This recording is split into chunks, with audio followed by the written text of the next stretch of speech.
Seth Macy here at PAX East. There are a ton of indie games to check out, but we are at PAX Rising right now to check out 12 indie games that were hand-picked by PAX themselves to show off. Let's get after it.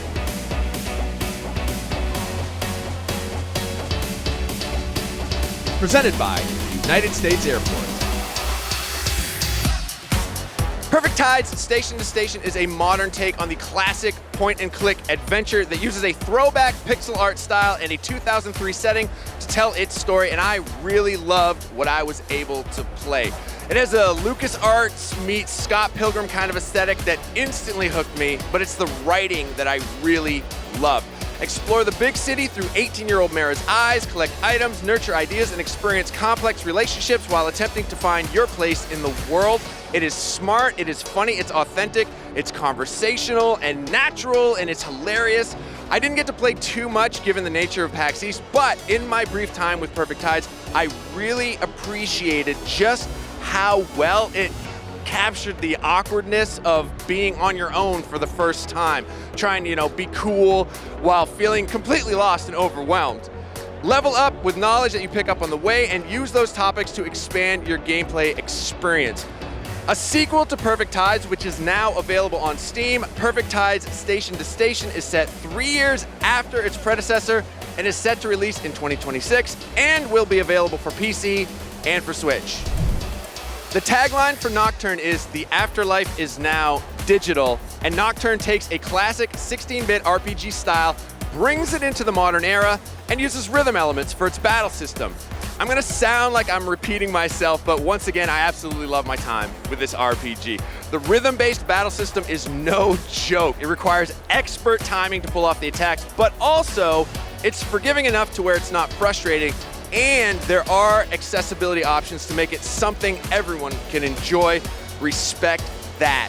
Nocturne is set to release early 2026 with a demo now available on Steam.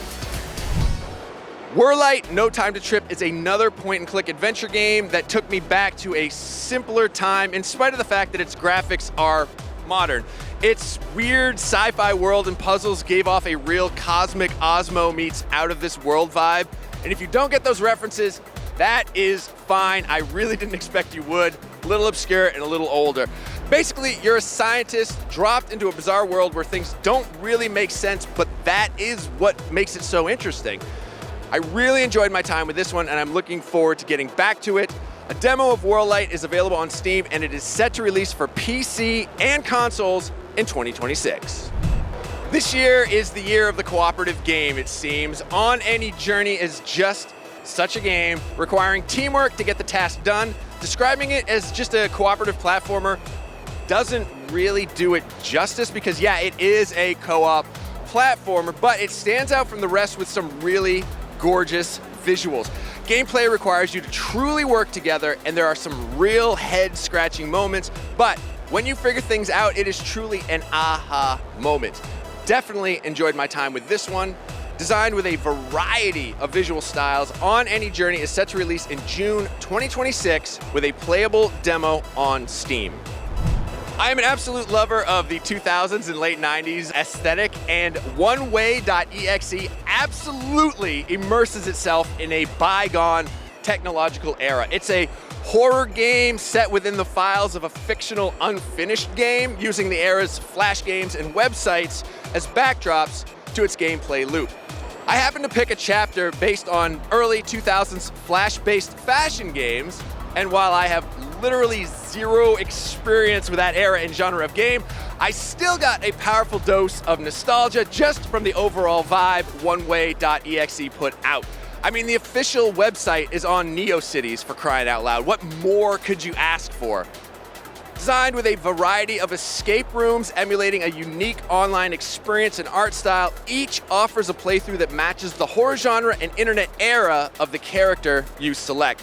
You'll be able to piece together a narrative that can only be understood by playing through the game. Oneway.exe is set to release later this year in 2025 with a demo now available on Steam.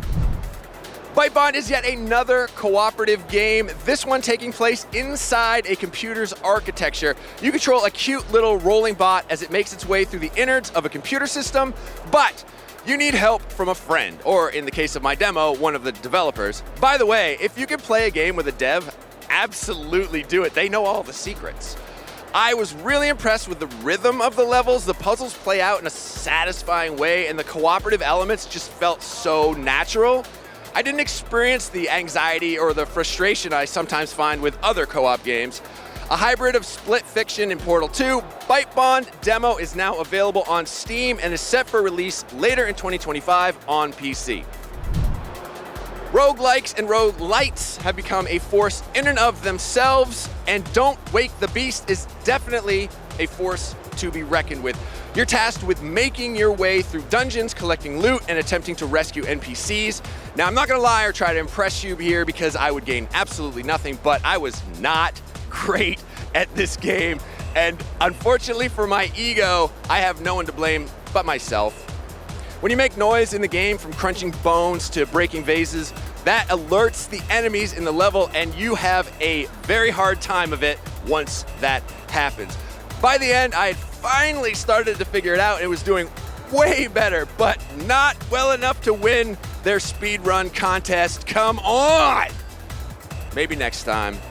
Don't Wake the Beast is set to release on PC in 2026. Bogdan's Cross is a side-scrolling hack-and-slash adventure set in the Crusades starring a bear. Well, technically, he's a, quote, humble shepherd boy, end quote, but he's still a bear.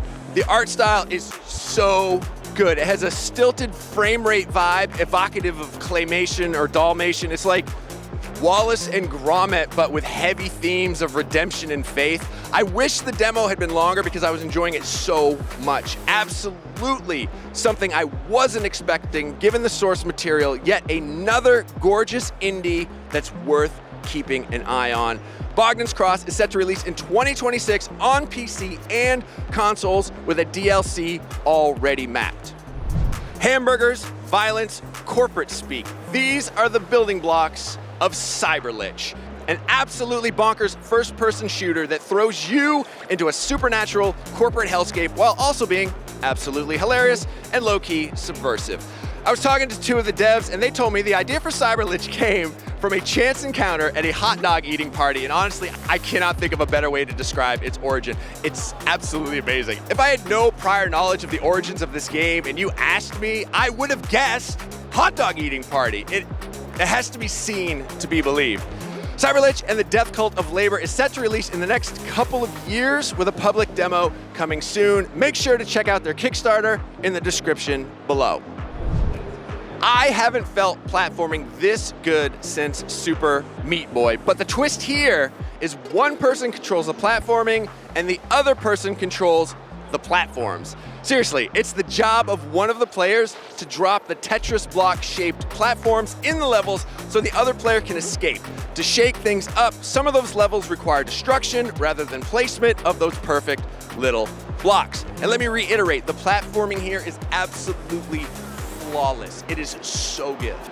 Cappy and Tappy is set to release around 2026 on PC and consoles later in the future. Look, I am a sucker for games set in an era with an alternative twist. Electro Bop is kind of like if the movie Real Steel took place in the 1930s and the robots were controlled by teams of technicians. Visually, it's fantastic. With a throwback Art Deco meets sci-fi style featuring two gigantic robots coming to blows inside a giant boxing ring.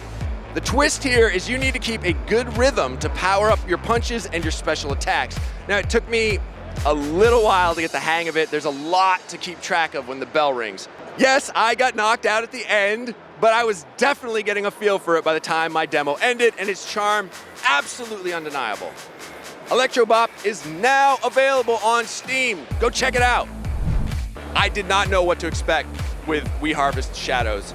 At first blush, it seemed like a base building game, something along the lines of Rust or maybe Valheim. I chopped down some trees, I dropped the logs on a trailer for money, then I used the money to build a chicken coop. That was the straightforward part of We Harvest Shadows. Then it got real weird. I ventured outside after the sun had set and a glowing hawk was perched on my fence. I approached it because obviously it's a glowing hawk, you don't just turn around.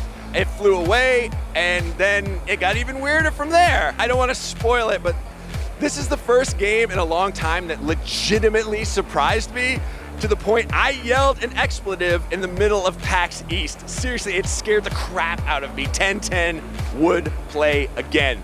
A demo of We Harvest Shadows is now available on Steam with a full game set to release in 2027. And there you have it, all 12 games from the PAX Rising Showcase. Make sure to wishlist your favorite game or games. That goes a long way with these indie developers. Which games are you excited to play? Let me know in the comments. I'm Seth Macy, and for everything PAX East, keep it right here on IGN.